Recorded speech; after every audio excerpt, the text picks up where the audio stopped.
The documentary generated widespread uproar, prompting Ghana to launch a process to dissolve its National Football Association.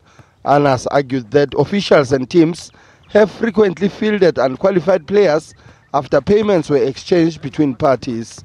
Last week, Nyantakyi announced that he was resigning after he was suspended by the football's global governing body, FIFA. Anas says he expects a much bigger response across the continent as ordinary citizens and civil groups have been yearning for a clean-up of African soccer. Well, I think that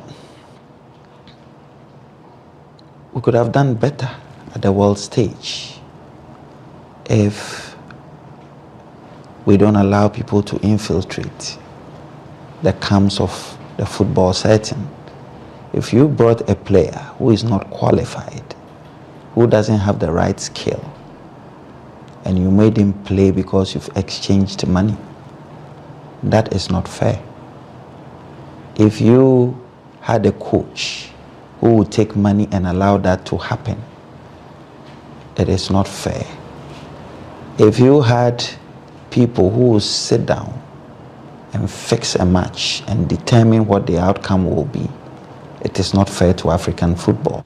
Soccer is by far the most popular sport in Ghana, though the national team failed to qualify for this year's World Cup in Russia after reaching the quarter-final of the tournament staged in South Africa in 2010.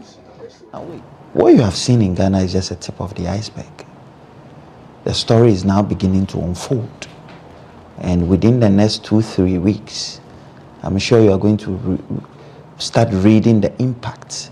Don't forget that already in Kenya, the guy who went to the World Cup in Russia has resigned. These are some of the impacts. Anas said in addition to hampering Africa's standing in world football, corruption was also weakening the bonds that the game forges among the people. The Ghanaian journalist has received death threats over his investigation. Sfiso Ramara, SABC News.